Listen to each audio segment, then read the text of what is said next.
GM. Today's lesson, I'm going to talk about making time for others. I had a question from a student a while back asking about how do you manage people who want your time? For example, a partner, a girlfriend, friends, etc.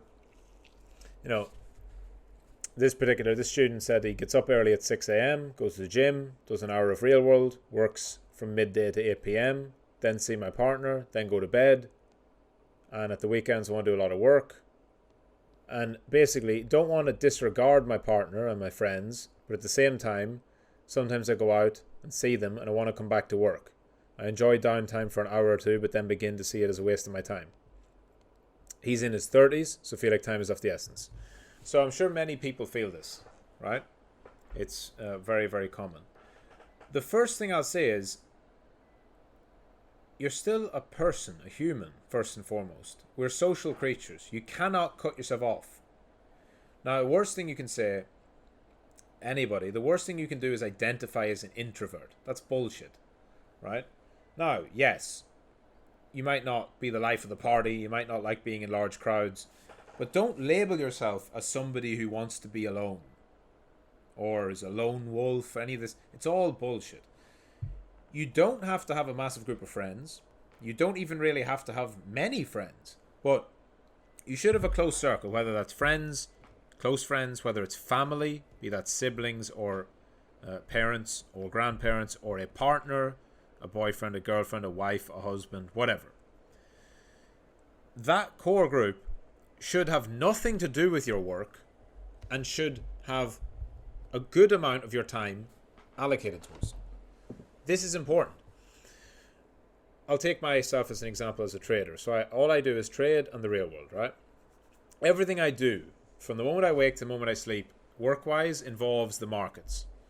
So every person outside of that in my life, my good friends, my family, loved ones, all of it, none of them are involved in the markets to any great extent, right? And that's the way I want it to be. Because I don't need necessarily anything more outside of work than I already have. I have my network of people who are traders within my network. I have all of you guys. I have all the people I'm mentoring, coaching. I have my captains. I have my masterclass students. I have more than enough interface with the market. I actually want time outside of it. Then it's just a case of time management. Then it's just a case of saying, okay, I'm going to be disciplined with my time so that I allocate it correctly and that I enjoy my downtime. You have to have downtime. So it's not a case of feeling guilty about being away from work. It's usually, and this is certainly how the case was for me, it's usually not that you feel bad when you're at dinner or you're at a friend's house or you're at some, event or whatever that's not related to work. You're not guilty about not being at work. What you're actually guilty about is that you didn't do the work you were supposed to when you had time. It's not, never, ever, ever, do not ever get into a position where you resent downtime. You need downtime. You need downtime for your brain to rest and think of other things. But you must earn your downtime. So make sure that when you're scheduling your days, your weeks, your months, that if you know in advance you're going to spend Saturday night with your wife, then Saturday night is already blocked off. That means Monday to Friday you do what you need to do. That means Saturday morning, Saturday afternoon, you do extra work. But when you're off, you're off. It's all just time management. So it comes down to something as basic as planning. Plan it out. Plan it for the people, right? The people you love, the people you want to spend time with.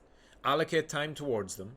Say that and just tell yourself ahead of time, this is not work. This is my downtime. Allow yourself it. Give yourself permission. It is totally fine. Then, anything outside of that, you can push it away. Right? If there's somebody who's like, oh, an old friend from school wants to go out drinking, you're like, at that point, you just have to learn to say no. If they're not in your close circle, if it's not adding value to your life, then don't do it. It's totally fine to do that. You're going to cross this. I did. We all do. You're going to reach a point where you're on a certain path towards what you deem as success for your life, and it's a lot of hard work and effort and energy, and you can only have people coming along with you that understand that. That's usually friends and loved ones and family that understand your mission and they support you. If there's other people from your past, or sort of half friends, or people who maybe aren't on the same path as you but they want to drain your time and energy, you don't have to do it. So to keep it simple, if you want to get really fucking detailed about it, list all the people in your life who matter to you. And not from a perspective of you, not from a selfish perspective.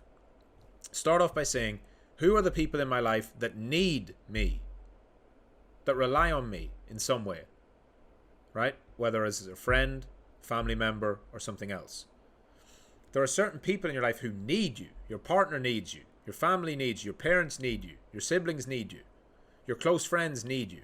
Whether it's just for social aspect, whether it's for emotional support, whether it's financial support, whatever. There's people who need you. So then you can allocate time to those people. If there's other people outside of that who don't need you, they just want basically to steal your time, then just say no. You have to become better at saying no. And the last part.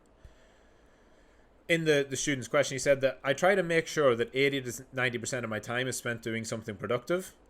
Perfect. That's it. That's all you can do.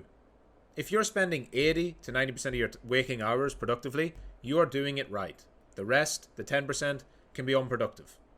Because productive doesn't always just mean I have to be working at my computer doing my tasks. If you're taking that 10% and you're spending it with people that you want to spend time with, you're spending it with people who need your time and need your energy, and you're doing it in a way that is fulfilling to you and to them, that is still productive. If you're taking those 20% of your week, let's say you're not allocating time to spend with your wife, but you're going out drinking with some fucking friend from college, that's bad. Right? So it's just about priorities and time management. And I think most people know this, but I'm almost making this lesson just to remind you, and even for some people just to give you permission. And yes, I know it sounds silly. You don't have to take permission from me, but sometimes you just have to hear it from somebody else, especially someone like me that works literally every hour of the day. I still find time for the things I need to do. I still find time for my loved ones. I still find downtime. Absolutely. You can fit it in. You should fit it in. You're not a robot. And even if you think you're an introvert, well, you're still a social creature. Even if that's just your wife, just your kids, just your mum or dad, just your one close friend, you still need to spend time physically with people if you want to have the best life.